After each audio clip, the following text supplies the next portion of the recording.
tous, on le sait. Mais quand on observe, oui, comparaison n'est pas raison, on est d'accord. Mais moi, quand j'observe dans les mosquées, que je vois des hommes d'État qui rentrent dans les mosquées, qui enlèvent leurs chaussures, qui se prosternent le front à terre,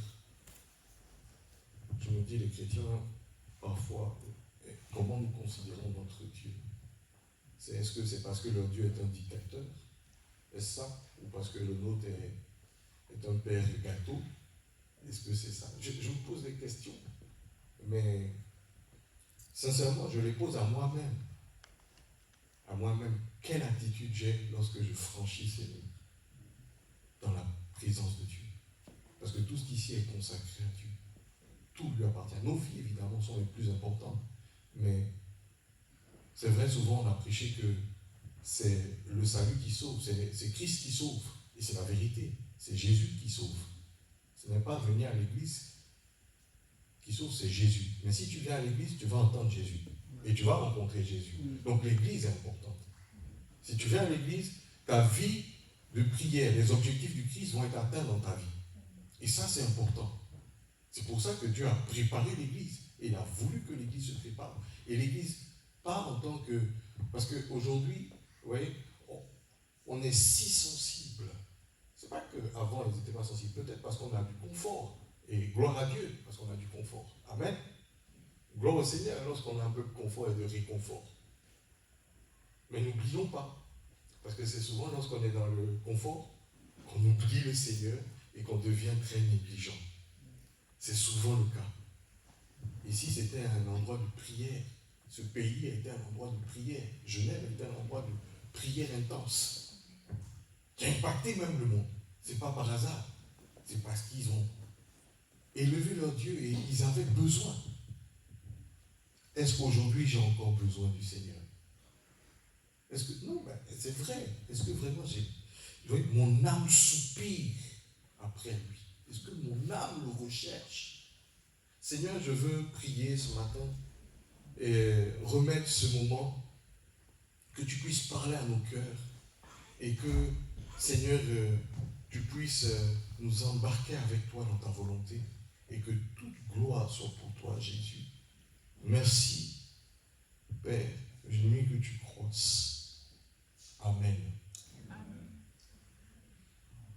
Amen. Ce matin, il y a un peu pas de thématique que je veux développer avec vous, partager, c'est que la foi ne se vit pas seule. Dieu a créé les cultes passionnés. Je veux parler de la passion dans notre adoration, dans le culte. Amen. La passion. Sommes-nous passionnés? Sommes-nous passionnés de Jésus? Amen. Si ici, il ne se passerait pas grand-chose, si tu penses qu'ici il ne se passe pas grand-chose, moi je te dis qu'il se passe beaucoup de choses. Mais chacun peut jauger. Amen. Mais s'il ne se passe pas grand-chose comme on peut espérer, laissez-moi vous dire que c'est simplement à cause de notre passion pour le Seigneur. Notre niveau de passion pour le Seigneur. Un Dieu où Dieu s'adore. Dans le monde, quand vous regardez, chaque être humain adore Dieu à sa manière. Vous verrez dans les traditions animistes ou d'autres, je ne sais pas, selon les cultures, ils adorent Dieu à leur manière.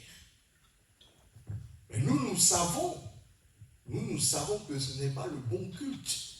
Nous le savons, que ce n'est pas le bon culte parce qu'il passe par la création ou par la créature pour adorer le Créateur, mais en adorant aussi la créature. Nous le savons. Amen. Mais n'empêche que le principe reste le même, d'adorer. L'être humain adore, est un adorateur, est né pour adorer. Le mot adorer, c'est se prosterner. Ça veut dire quoi se prosterner? Se soumettre. Venir en la présence du Tout-Puissant. Vous savez, pour venir dans la présence du Tout-Puissant, tout le monde n'est pas admis dans la chambre du roi. Tout le monde n'est pas admis même à la réception. Tout le monde n'est pas admis même à l'entrée de la cour royale. Jésus est le roi des rois. Vous savez, pour pouvoir entrer, arriver même aux portes du royaume de Dieu, pour arriver là et voir ces portes-là, ce n'est pas admis à tout le monde. Ce n'est pas tout le monde qui verra les portes même du royaume. Ce n'est pas donné à tout le monde. Et d'y vivre, ce n'est pas donné à tout le monde.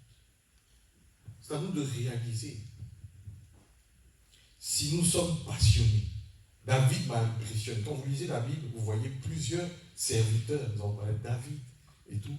Mais David nous impressionne dans sa manière, dans sa relation avec Dieu. Mais il ne s'agit pas d'imiter David, de devenir un copieur de David, et puis on fait comme David, et puis parce que David a dansé, on danse comme David, parce que David a sauté, on saute comme David, parce que David s'est prosterné, on se prosterne comme David, sans que cela vienne du cœur. Ça vient du cœur. Ça vient du cœur. Je ne me soumets pas parce qu'il faut se soumettre. Non. Je ne viens pas me prosterner parce qu'il faut se prosterner. C'est une attitude religieuse. Non, ça vient du cœur. Et si mon cœur est enflammé pour Dieu, cela se verra. Pas parce que j'ai envie de montrer ma foi. Regardez comment je suis saint, je suis beau, Dieu me parle. Faire le spectacle, le show, non. Ou me présenter comme, vous voyez, attirer l'attention chez moi. C'est même pas ça. C'est que naturellement,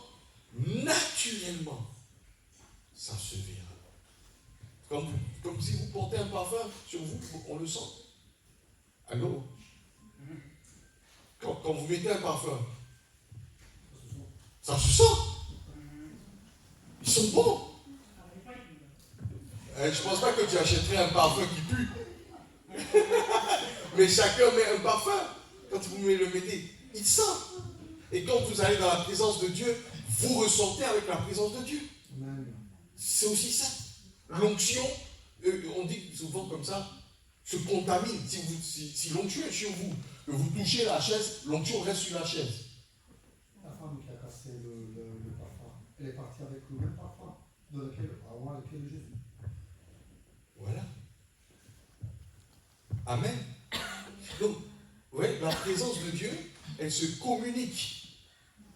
Quand Dieu vient, quand il manifeste sa présence, il la laisse sur vous. Vos habits sont imprégnés de la présence de Dieu. Votre salive est imprégnée de la présence de Dieu. Votre sueur est imprégnée de la présence de Dieu. Même vos os sont imprégnés de la présence de Dieu.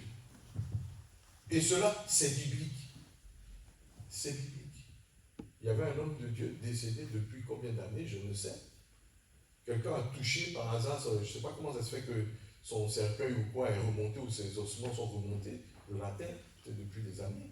Mais incognito, le gars, parce qu'il a touché, il était mort, c'est ça. Un mort l'a touché, on l'a jeté là, baf, ressuscité. L'onction demeure. Quand on parle d'onction, on veut parler de puissance de Dieu, de présence de la gloire de Dieu. Donc, la présence de Dieu se communique. Vous vous approchez d'un homme qui vit dans l'adoration, qui est un adorateur, dans son périmètre, vous allez sentir la présence de Dieu. Amen. C'est vrai. Ce que je vous dis, c'est vrai.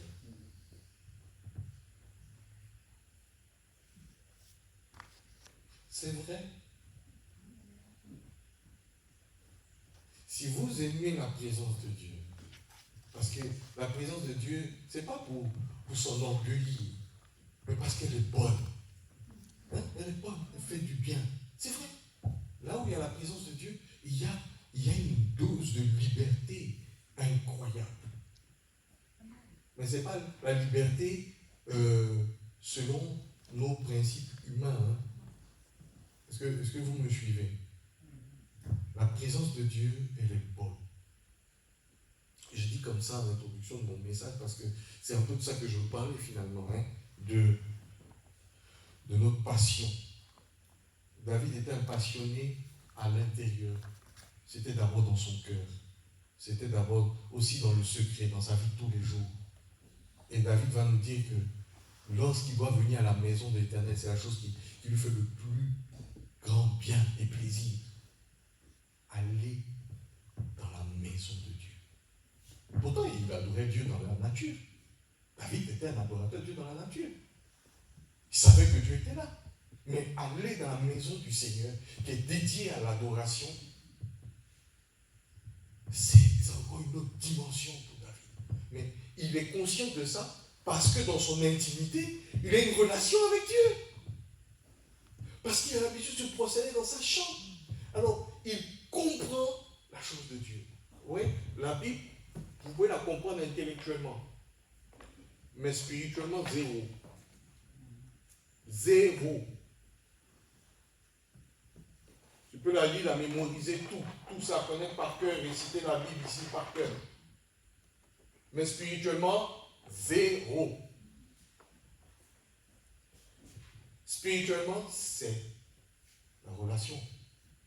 Dans la chambre, lorsque tu te prosternes, lorsque tu es en relation avec ton cœur, et lorsque tu la lis avec le cœur. Avec le cœur. Et que un cœur sincère.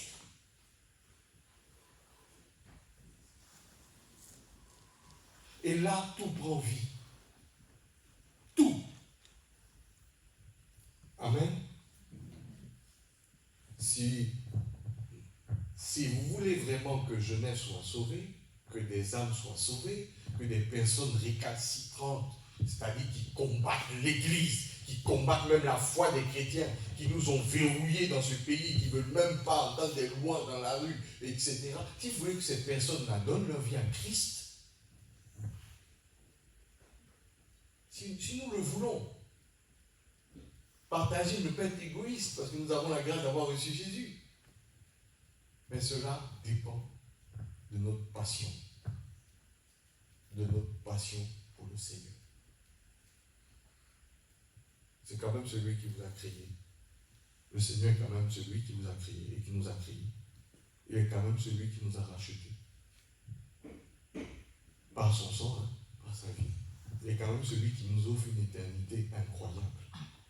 Incroyable. Il est quand même celui-là. L'adoration, ça n'a pas commencé aujourd'hui depuis Caïn et Abel. Vous voyez cela dans Genèse. Vous verrez comment Caïn, l'histoire de Caïn et Abel. Qui connaît l'histoire de Caïn et Abel ici? Ou qui ne la connaît pas? Alors vous voyez deux styles d'adoration. Il y a deux styles d'adoration. Deux styles, pour parler moderne, mais deux manières d'adorer. Hein? En Genèse 4, vous verrez ça, Genèse 4, versets 3 et 5.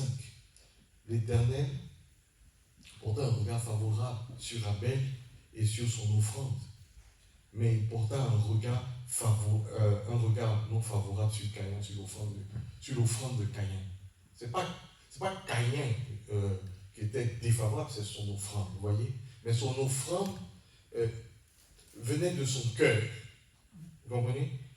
Quand on te dit, je veux donner par exemple 2 pièces là-dedans, dans ce tronc qui est là, pour le service, pour encourager le service de Dieu, je vais prendre mes pièces et je vais donner, je sors dans la poche, je prends, je donne. C'est un peu désinvolte. Laissez-moi vous dire aujourd'hui, c'est de la désinvolture. Parce qu'on n'ouvre pas à Dieu comme si on va au marché.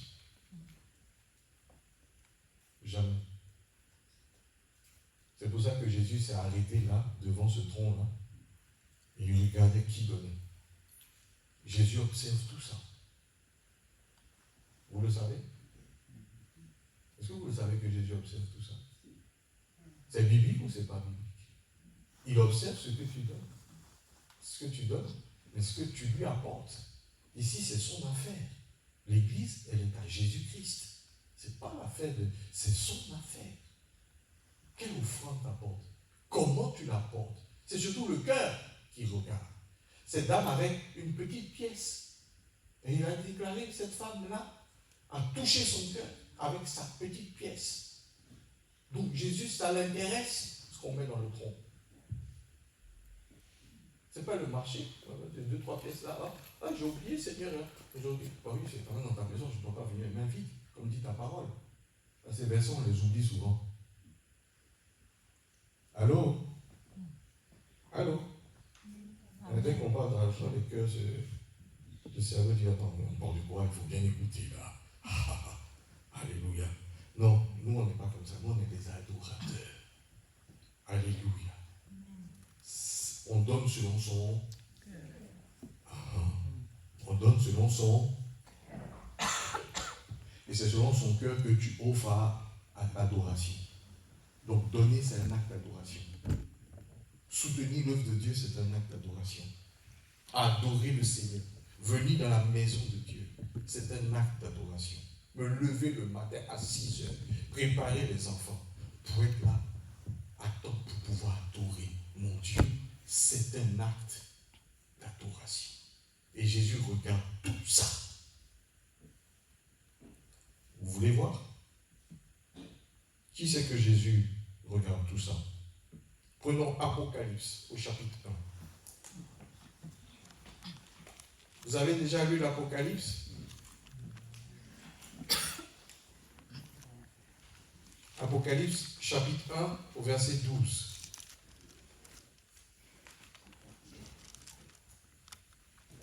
Si tu l'as, tu peux nous faire une belle lecture. Tu te tiens debout et tu nous fais une belle lecture. Tu lis pour le Seigneur.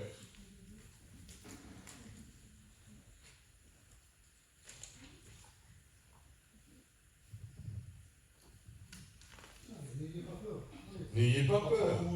Ah, voilà. Oui. Je me retourne pour voir qui me parle et je vois 7 lampes en or. Verset 12. Verset 13.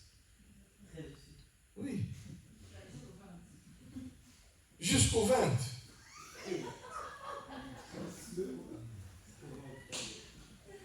Au milieu des lampes, il y a quelqu'un qui ressemble à un homme. Il porte un vêtement long et une ceinture en or autour de la taille. Sa tête et ses cheveux sont blancs comme de la laine, d'un blanc très clair, ses yeux brillent comme du feu. Ses pieds sont faits d'un métal très solide que le feu a rendu brillant. Sa voix est aussi forte que le bruit des vagues de la mer. Dans sa main droite, il tient 7 étoiles, une épée pointue qui coupe des 2 côtés qui sortent de sa bouche. Son visage brille comme le soleil à midi. Quand je le vois, je tombe à ses pieds comme si j'étais mort. Mais il pose sa main droite sur moi et dit, n'aie pas peur, je suis le premier et le dernier. Je suis le vivant.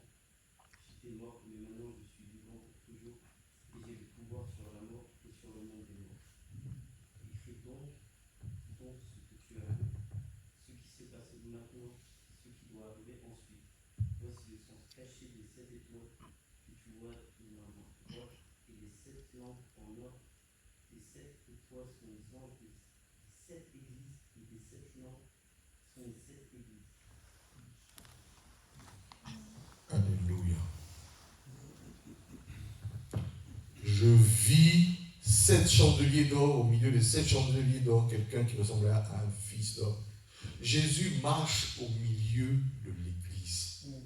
Il ne s'agit pas au milieu de nos chambres. Jésus ne marche pas au milieu de nos chambres. En tout cas, c'est pas ce qui a été écrit. Alléluia. Et ici, il ne s'agit pas de l'église, le corps du Christ universel. Il s'agit des églises locales. Dans chaque pays, dans chaque ville, là où il y a une assemblée de chrétiens qui est consacrée à l'adoration au culte, à Dieu. Jésus se tient là. Et il observe. Et il va donner des recommandations. Vous pouvez lire les premiers chapitres de la presse, vous verrez toutes les recommandations qu'il donne aux communautés locales. C'est-à-dire, il tient compte de tout ce qu'on fait. Tout, il voit tout, il observe tout. Ses yeux sont assez perçants pour voir tout. Vous avez vu, moi ça m'effraie un peu. Les yeux en forme de flamme. Attention. Mais il voit tout. Mais ses yeux en forme de flamme, il voit surtout nos cœurs. Il y a un film de science-fiction où on voit un robot qui scanne les gens. Hein? Je ne sais pas si c'était Robocop ou je ne sais pas. Je ne sais plus, Terminator ou je ne sais plus. En tout cas, le robot, il voit tout ce qui se passe, les indices du cœur, de la personne, la tension et tout ça. Mais Jésus, il voit au-delà de ça. Il voit nos pensées, il voit nos cœurs, il nous connaît, il sait ce que nous mettons de côté pour lui donner si nous sommes venus ici vides. Et puis que même on est ennuyé par la louange, on est ennuyé par les cantiques. Vous savez, ce n'est pas seulement des simples chants. Alléluia. Quand on parle de musique ici, la Bible dit adorer Dieu avec la musique. Que la musique l'adore. Donc, quand on rentre ici, tout ce qui est fait ici, c'est spirituel. Maintenant, si vous voyez que ce qui est physique, c'est que peut-être vous avez besoin encore de plonger, nous avons besoin encore de plonger nos regards dans la parole de Dieu pour comprendre. Et Dieu nous nos cœurs, ouvrir nos cœurs. C'est pas que ici, ce n'est pas de la mise en scène. Amen. Ce qu'on fait ici, ce que les sœurs font ici pour adorer, pour nous donner ce service, pour nous embarquer dans la présence de Dieu, c'est un service divin. Divin. Dieu met à part des personnes pour ce service. Et les anges de Dieu sont là. Là où il y a l'adoration, il y a les anges de Dieu qui montent et qui descendent. Aujourd'hui, je vous l'explique.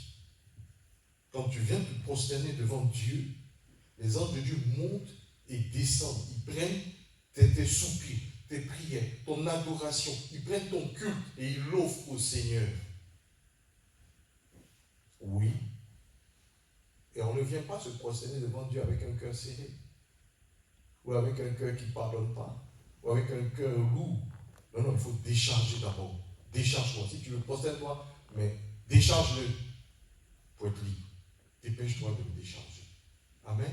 C'est très important. Parce que s'il ne se passe pas grand-chose, c'est parce que nous ne sommes pas de vrais adorateurs. Alléluia. Ce n'est pas un jugement, c'est notre qualité de cœur pour Jésus. C'est notre qualité de cœur pour Jésus. Est-ce que j'ai un cœur pour Jésus? Vous savez, tout va disparaître. Hein? Tout ce qu'on se bat pour garder, pour conserver, va disparaître. Je vous le dis ici, c'est prouvé, c'est biblique, ça va disparaître. Tout ce que vous gardez pour maintenir va disparaître. Seul, l'amour du Seigneur, l'amour du Seigneur va rester dans notre cœur. L'amour de notre prochain. Évidemment, sa parole, puisque sa parole soutient toutes choses. Et elle nous enseigne. Parce que Dieu est vrai. Dieu est vrai. Amen. Donc vous voyez que dans l'église locale, on vient là, mais il y a Jésus qui est là. Aujourd'hui, vous avez compris quelque chose? Est-ce qu'on a compris quelque chose? Donc, dès qu'on commence là, c'est pour ça que mes frères, ils me disent, ah, pasteur, t'es en retard. Je dis merci les frères. Au moins vous êtes là pour veiller sur mon âme, pour veiller pour moi. Hein? Les frères sont là, ils me charrient. C'est pas qu'ils me charrient, mais ils me poussent à ce qui est bon. Amen. Ah, merci, Seigneur de Dieu. Ils me poussent à ce qui est bon. Et l'église, c'est cette entraide de foi. C'est pour Dieu. C'est pour le Seigneur. N'est-il pas dit malheur, Jésus lui-même, malheur à celui qui n'est pas riche pour Dieu.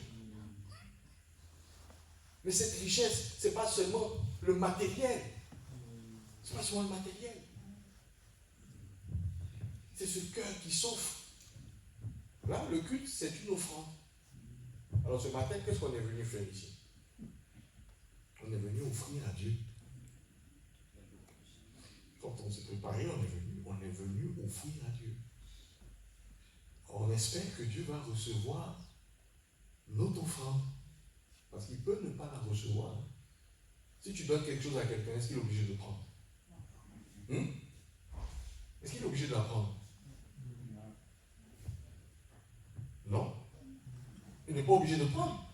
La preuve, Caïn, son offrande n'a pas été prise. Ça lui a fait mal.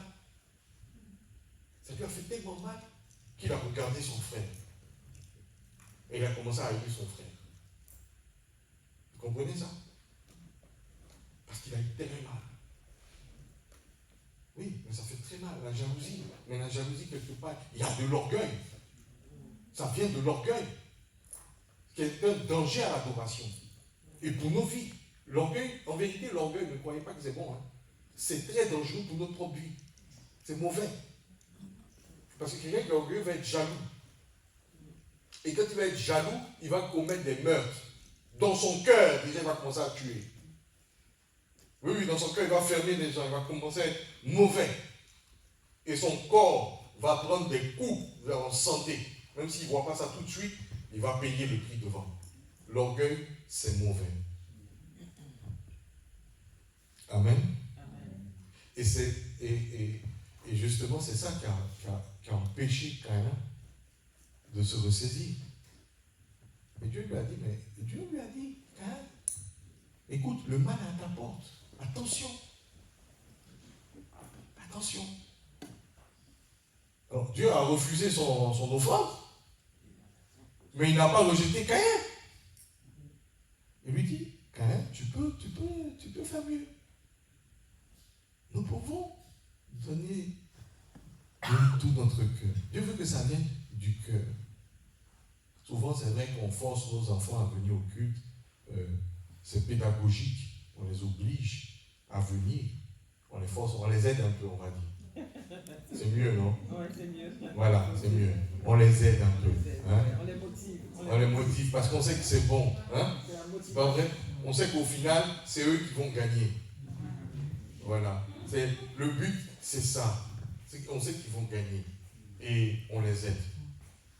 Voilà. En tant que parents, on a cette responsabilité-là du meilleur pour eux. Voilà. Donc on les aide. Mais c'est vrai qu'on doit leur expliquer aussi que quand ils viennent dans la maison de Dieu, même si on a poussé un peu le bouchon le matin, on a forcé un peu qu'ils ne gardent pas leur cœur serré. Amen. On doit les aider. Il ne faut pas garder le cœur serré. Il faut le desserrer. Quand tu rentres ici, desserre. C'est important qu'on leur enseigne ça aussi. Voilà. Parce que c'est nous tous qui devons être sauvés. Ce n'est pas que papa et maman. Non, c'est nous tous. Écoutez, moi, je vais parcourir les villes, prêcher l'évangile, et puis mes enfants vont rester. Mes enfants ne vont pas être sauvés. Vous comprenez un peu l'anéantissement de mon âme? Hein? C'est un peu ce que l'apôtre Paul vivait pour ses frères juifs. C'est ce qu'il a vécu, c'est ce qu'il a écrit dans ses épîtres.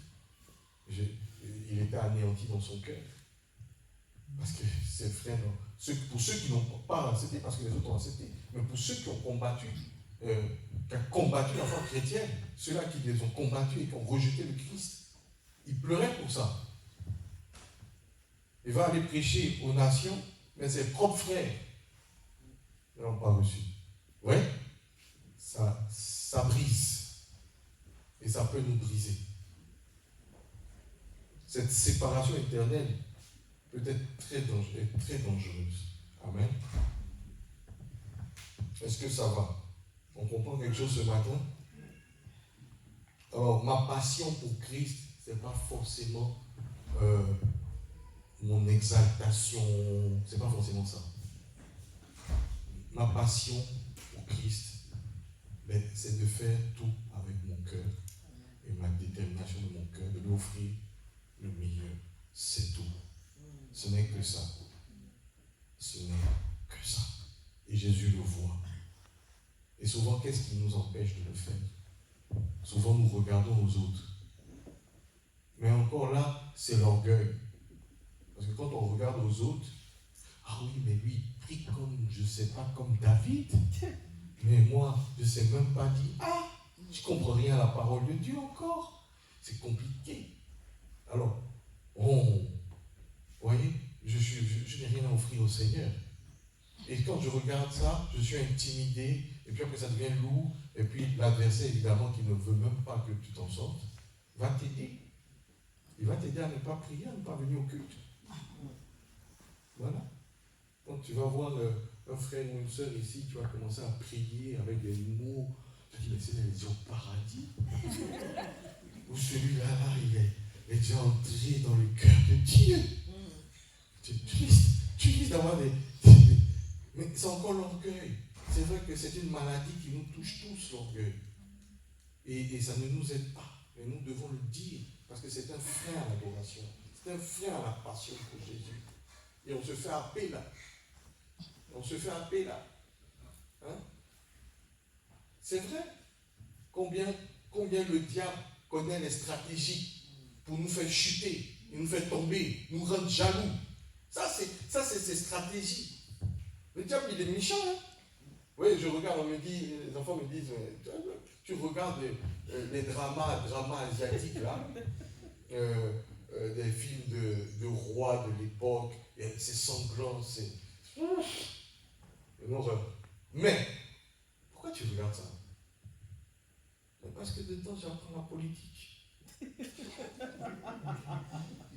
J'apprends la politique. Oui, il faut savoir les stratégies du diable. Et puis, à la place des hommes, vous pouvez voir des petits démons qui poussent les pions. La sorcellerie, comment ça marche? Vous voyez comment ils manipulent à gauche et à droite pour atteindre leurs objectifs. Ils poussent le père à être jaloux du fils, jusqu'à mettre le fils à mort. Mais le diable est comme ça, et c'est ce qu'il fait. Donc quand on vient à l'église, on est là, en communauté, on se retrouve. Oh non, moi je ne viens plus ici, ils sont habillés trop luxueux, trop, comment on peut dire ça, luxueusement. En tout cas, ils sont très bien habillés. Mais moi, je n'ai pas d'habit à 500 francs suisses. Comment je fais pour... Non, je ne viens plus ici. Mais toutes ces pensées sont sataniques. Et puis, il y a d'autres aussi qui vont, c'est quand ils viennent au culte, ils vont mettre les habits qui coûtent le plus qu'ils ont dans leur armoire. C'est-à-dire, au culte, là, ils vont porter du Versace. Mais le frère, tu n'es pas charitable. La soeur, tu n'es pas charitable avec ton frère. Mais c'est dangereux, vous voyez, l'adversaire peut utiliser des bêtises pareilles pour complexer ton frère, complexer ta soeur et l'empêcher d'entrer dans l'adoration. Oui, moi, si j'observe ici, je me mets ici pendant l'adoration, peut-être que je vais faire ça maintenant. Je vais le visage. Mais il y en a, ils vont se souffler, ils vont regarder là comme ça, bon, on sent que son esprit n'est pas sur ce qu'il fait. Allô? On voit tout de suite si ton esprit est vraiment sur le Seigneur ou ailleurs. Amen. La passion pour Jésus. Quand tu dis Seigneur, je t'aime, oui, tu m'attends, tu regardes l'amour de Dieu, ça va te pousser à ça. Mais quand ça me pousse à ça, moi je veux que le Seigneur soit content de moi. Ce n'est pas dit je dois. C'est parce que je veux dans mon cœur que le Seigneur soit content de ce que je vais lui offrir. Et qu'est-ce que j'ai à lui offrir? Je n'ai pas les millions à lui offrir. Si je pouvais construire 10 églises, j'allais construire 10 églises, 10 bâtiments de prière, où la prière, j'allais le faire. Mais je n'ai pas les moyens de faire ça. Hein? Ceux qui ont les moyens, qu'ils aillent le faire. Qu'ils aient construit des bâtiments de prière où il y aura la prière dedans. Et qu'il y a des chrétiens qui cherchent des lieux de prière. Où on va évangéliser. Où il y en a, si ici on n'en veut pas, on ira là où ils en veulent. Mais je n'ai pas les moyens d'acheter, de construire 10 bâtiments pour la prière et l'adoration. Mais au moins mon cœur, quand je suis là, et que j'écoute les chants, je dis Seigneur, Je veux participer. C'est vrai, ces paroles sont bonnes, qui te sont données. Dis que tu es le meilleur. Dis que tu es le plus. Je veux te donner sincèrement. Sincèrement. Je n'ai pas le temps d'être écouter ce que l'autre est en train de parler derrière moi. Non, non, non, non, non, non, non. Ce n'est pas ça. Alléluia. L'assemblée Amen. du culte, ce n'est pas ça. Je n'ai pas le temps de ça. Amen. Il ne faut pas avoir le temps de ça. Non. Sinon, tu as visité l'église, mais tu n'es pas entré dans l'église. Alléluia. Alléluia. Amen. Jésus observe la passion et la fidélité. Nous voyons en Apocalypse, au chapitre 2, au verset 3, puisqu'il dit, si tu es tiède. Donc Jésus sait, c'est celui qui a le thermomètre. Allô, écoutez-moi ici. Celui qui a l'appareil pour détecter qui est chaud, qui est froid, qui est tiède, c'est Jésus. Amen. Ce n'est pas le pasteur. Ah, ça. Amen. Bon, il faut remettre les pendules à l'heure. Ce n'est pas le pasteur, ce n'est pas l'enseignant, ce n'est pas l'adoratrice, ce n'est personne ici qui mesure ta tiédeur et ta froideur ou ta chaleur. Je ne sais pas, on peut dire ça ou ta chaudeur. Non, je sais pas. chaleur. Mais pourquoi tu m'as dit chaudeur? Amen. Amen. Donc, c'est très important. C'est Jésus. Il dit, si tu es tiède, je fais quoi? Je te vomirai. Donc, quelque part, cela est important pour le Christ qui marche au milieu de nous. Mon frère, tu ne viens pas ici parce que Stéphane est là. Tu ne viens pas ici parce que Jean est là. Tu ne viens pas ici parce que Antonio est là. Ou parce que c'est telle soeur qui chante ce matin. Ah non, parce que si la soeur n'est pas là, ah non, ah mais non. Ah oui, non, non. Quand tu viens ici avec ces pensées, Jésus les détecte à l'entrée. Ton offrande ne sera pas acceptée.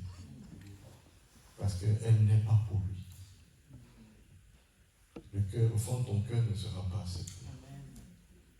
Et c'est comme ça que, bon, on visite l'église et puis, bon, on se dit, ben, ça va de mal en pire. C'est compliqué, on ne comprend pas ce qui se passe. On repart avec quoi? Avec rien. Allô? Donc, le culte, c'est une offrande. C'est l'offrande de tout son cœur, tout son être.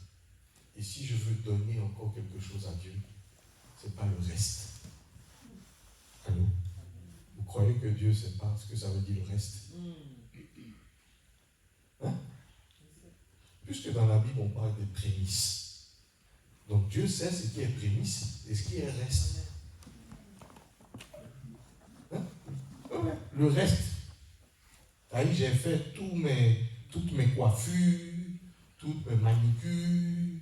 Non, j'ai acheté, non, pour les hommes, j'ai acheté ma dernière voiture, j'ai fait mon investissement de côté, hein, messieurs, oh, parce que les dames vont m'attraper à la fin du culte. Non.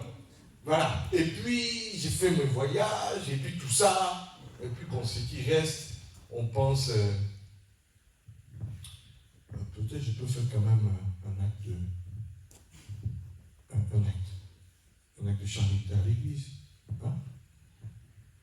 Je dis, ouais, ça fait quand même longtemps, quoi. Ça fait quand même longtemps. Hein?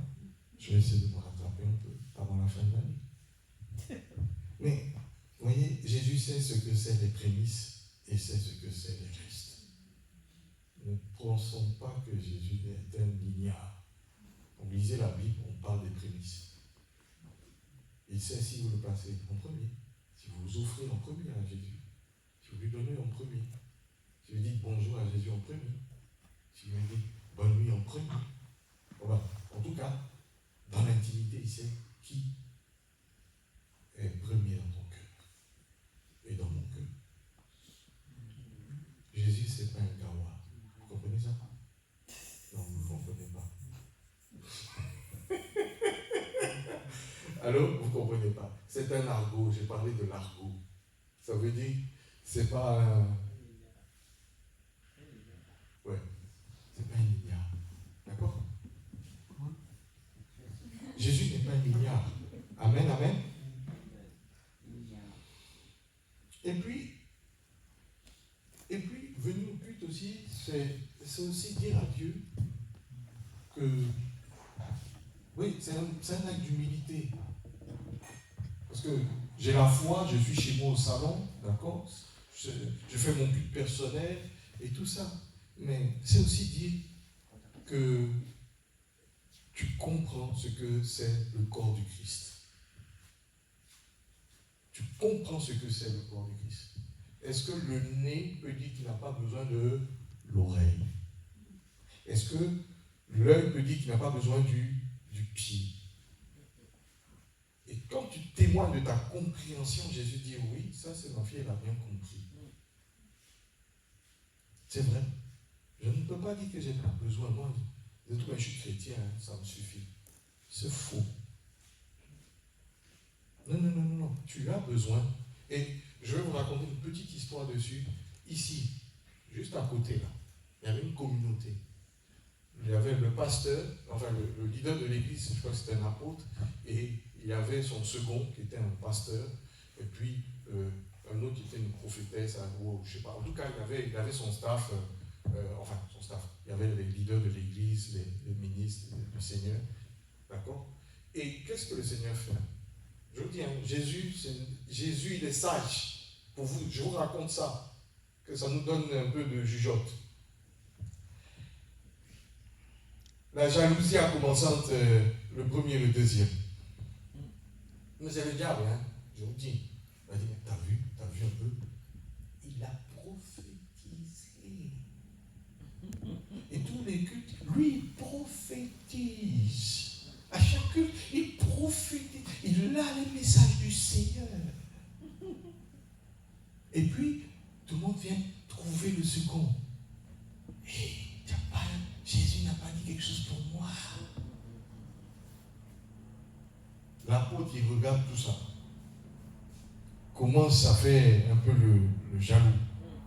Bon, il faut parfois mettre un peu d'ordre, parce qu'il ne s'agit pas de faire de la divination. Mais ça a commencé comme ça, les tensions. Quand l'autre prêche, on acclame, ou l'église est pleine. Quand l'autre, c'est pas lui qui prêche, bon, il y a 2-3 personnes. Le leader a commencé à se fâcher. Ça a emmené les histoires. Il n'a pas su gérer cette affaire.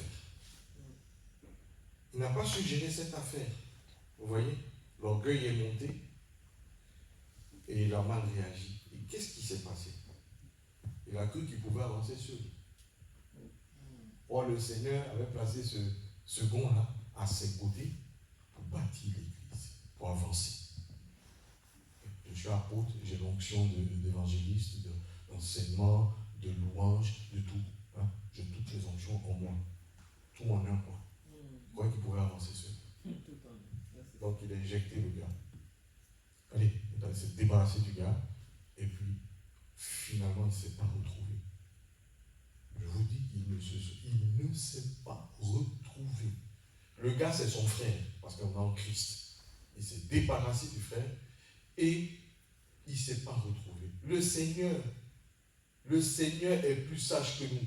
S'il a mis un frère ou une soeur dans le service, il sait. Amen. Ne crois pas que c'est parce que tu prêches bien ou tu enseignes bien que toi tu es l'homme de Dieu qui a tous les ministères en toi et que tu peux avancer seul. Tu n'iras nulle part. Amen. Nulle part tu iras. Parce que Jésus, on ne se moque pas de Jésus. Jésus connaît nos cœurs. Il sait ce qui motive à bouger ou à pas bouger. Il sait ce qui nous motive à faire. L'apôtre Paul l'a dénoncé aussi. Il a dit, d'autres, ils prêchent pour me faire du mal. Hein? Ils se manifestent pour me faire du mal. Mais ce n'est pas grave, tout ça servira à la gloire de Dieu. Ok? Il faut avoir suffisamment d'humilité. Parce que le diable rentre là aussi. Amen. Tu as besoin de l'oreille, tu as besoin du nez, tu as besoin du pied pour avancer. Tu as besoin du frère pour avancer. Dis pas, oh, le frère, il me chatouille trop. Non, tu as besoin de ce frère pour avancer. La sanctification, ça se passe aussi dans la communauté. Il y a un objectif de sanctification. On se sanctifie les uns les autres. Ce n'est pas parce qu'on te dit la vérité que tu vas fuir. Amen. Si on dit la vérité, dis mon frère, tu m'as aimé. Vous préférez l'hypocrisie? Hein? Non. Quand quelqu'un ose te dire un peu de vérité, ça peut te peiner, mais tu vas y réfléchir. Qu'on puisse s'entraider, c'est l'objectif de l'Église. Et le Seigneur a dit, c'est une bonne chose. Est-ce que c'est une bonne chose pour toi? Est-ce que c'est une bonne chose pour nous ici? Alors, plus de passion de Jésus, mes frères. Si nous n'avons pas la passion de Jésus, nous n'allons pas tenir. Nous allons avoir un piètre impact, parce que le but aussi, c'est de témoigner. L'Église est un témoignage pour Dieu. Donc, franchement, cette année que chacun puisse, je pense, que chacun d'entre nous, on puisse déjà devenir des adorateurs. Ce serait un bel objectif. De vrais adorateurs. C'est ce que le Père recherche. Le Père recherche des vrais adorateurs. Ce n'est pas des citations seulement dans la bouche. Amen. En esprit et en vérité. Et là, en esprit et en vérité, ce n'est pas la parole. Ce n'est pas la bouche. D'accord? C'est dans le secret comment mon cœur vit Jésus. Comment mon cœur prie Jésus. Comment mon cœur médite Jésus. Comment mon cœur médite ses enseignements et vit ses enseignements et partage Jésus. Et comment j'adore. Alléluia. Mais ça commence déjà dans mon intimité.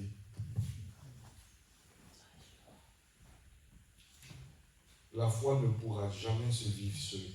Alléluia. On est peut-être sauvé par grâce, d'accord, par le moyen de la foi, mais on ne se vivra jamais seul. Et l'apôtre dit, veillons à ne pas abandonner nos assemblées. Hébreux chapitre 10. Quand on cite ce verset, maintenant ce verset est devenu un verset d'abus pour le pasteur. Alléluia. Hébreux chapitre 10, verset 25. Veillons les uns aux autres, n'abandonnons pas nos assemblées comme c'est la coutume de quelques-uns. Oh là là là là, c'est une pression que le pasteur utilise toujours pour mettre l'église. Non, rien à voir. L'église n'est pas celle du pasteur. Rappelez-vous, tous, on va arriver devant Jésus. Tous. Et je vous ai montré, l'église n'est pas l'affaire du pasteur ou de quelques frères en Christ qui sont là et que vous voyez zélés. Quand on va dire jeûne et prière, vous savez, en jeûne et prière, cette année, on était combien en jeûne et prière? Quand on a fait la semaine de prière, vous savez qu'on était combien? On était combien ici? On était 3. Moi, je veux le dire, on était 3 ici, pendant la semaine de jeûne et prière. Même si ça vous a surpris que j'ai posé ça comme ça, il y a eu une inspiration, une injonction du Seigneur. Et j'ai dit, il faut qu'on puisse prier. On prend ce temps de jeûne, tous les soirs on se retrouve pour prier en présentiel. Nous étions 3 ici. Les nouveaux sont venus dans l'église, ils étaient là. Ils ont regardé. Je peux dire que ça peut-être les a découragés, mais ça en dit long sur tous les autres. Les nouveaux, ils ont dû tirer leur conclusion sur tous les autres, sur nous tous, sur ceux qui n'étaient pas là. Allô? Allô? Est-ce que je suis quelqu'un qui inspire mes frères à aller de l'avant? Est-ce que je suis quelqu'un qui encourage mes frères à aller de l'avant? Ou pas? Amen. Si un nouveau vient, vous voyez, un nouveau vient, il est tout zélé, vous allez le voir au culte, premier dimanche, deuxième dimanche, troisième dimanche, on essaie de l'emmener dans la parole, à apprendre. Et finalement, quand il y a un programme, il voit qu'il n'y a personne. Mais demain, il ne faut pas s'étonner qu'ils vous disent que ça sert à quoi? Il n'y a personne qui vient. Pourquoi moi je vais venir? Amen. Et on peut être ici, et puis on crie Alléluia, on est les super chrétiens, mais la réalité, elle est là. Amen. Moi je vous le dis, ce n'est pas un jugement sur l'Église, mais il faut qu'on soit conséquent. Vous savez, vous ne savez pas les combats que cette communauté a menés, rien que cette année. Vous le savez. Tous ne sont pas conscients. Amen. Mais Jésus le sait. Amen. C'est ça qui est important. C'est ça qui est important. Mais Jésus a besoin des pieds, il a besoin des oreilles, il a besoin des yeux, il a besoin des bras, il a besoin des pieds, il a besoin de son église. Amen. Il a besoin de son église. Il a besoin des cœurs. Il a besoin des cœurs. Alléluia. dans cette affaire-là, il y a une affaire d'inspiration aussi. Amen. Je ne sais pas si vous comprenez quand je dis qu'il y a une affaire d'inspiration. Répondez-moi.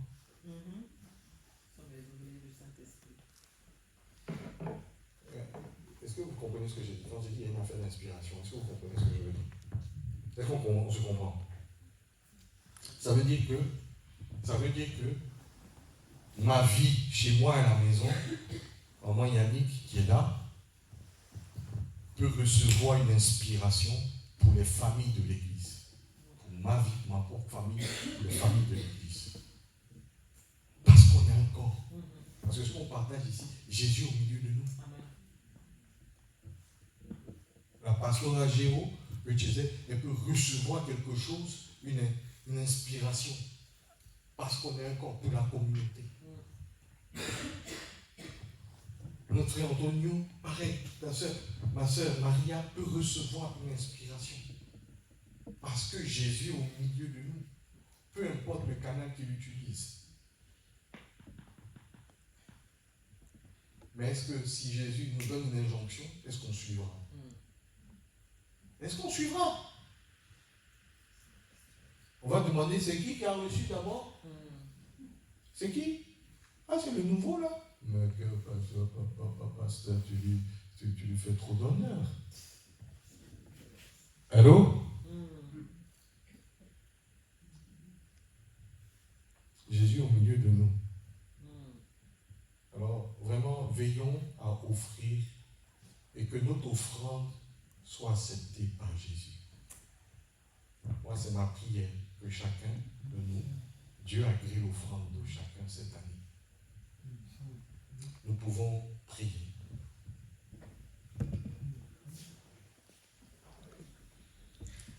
Seigneur, c'est des cœurs passionnés que tu recherches et que tu désires. Seigneur, nous ne voulons pas être l'épouse que l'époux aime et cherche et puis elle fait la maligne. Seigneur, c'est pas ça que nous voulons. Nous voulons être une épouse qui dit oui de tout son cœur, pas une épouse qui aime à moitié son époux et un époux qui est plein de feu d'amour. Seigneur, embrasse-nous. Nous savons que nous sommes faibles en amour. Et Père, augmente notre amour pour toi, augmente notre passion. Ce matin, c'est chacun d'entre nous, nous sommes devant toi et personne ne peut se cacher devant toi et nous avons compris que tu es là. Et c'est de tout notre cœur, nous voulons nous tenir avec sincérité devant toi. Sincèrement. Jésus, sonde ma vie, sonde-moi. Sonde-moi et aide-moi. Merci Saint-Esprit de m'aider. Aide chacun d'entre nous. Vraiment, encourage chacun d'entre nous dans l'intimité à venir à toi. À venir à toi. Avoir une relation plus profonde d'adorateur. À t'offrir, apprendre à t'offrir nos vies. À vivre en t'offrant nos cœurs. Et Seigneur, je sais que nous sommes les bénéficiaires de tout cela, mais c'est parce que nous ne le comprenons pas. Mais Seigneur, explique-nous à nos cœurs les bienfaits de tout, de cette adoration. Et je suis sûr que chacun d'entre nous serons heureux de pouvoir le faire, de pouvoir te le donner, de te le donner. Merci d'élargir notre compréhension au nom de Jésus, de ce que c'est le culte, l'offrande, et Seigneur, tous ces aspects de la vie. Tous ceux qui étaient des adorateurs ont attiré la gloire de Dieu. Tous ceux qui ont été dans ta présence ont attiré ta présence et ont vécu avec ton assistance. Papa. Seigneur, je prie que vraiment l'Église ne se prive pas de ta présence, de ta gloire, de ton action. Seigneur, donne-nous des adorateurs, de devenir. Merci, dans cet état d'esprit, je sais que l'unité sera parfaite. Je sais que Seigneur, nous n'allons plus regarder les boucles d'oreilles, les pieds, la tenue, nous n'allons plus regarder être des visiteurs, mais nous allons vraiment entrer dans l'assemblée des saints pour t'adorer. Que toute gloire et tout honneur soient pour toi. Merci de bénir chacun. Seigneur, je demande cette grâce.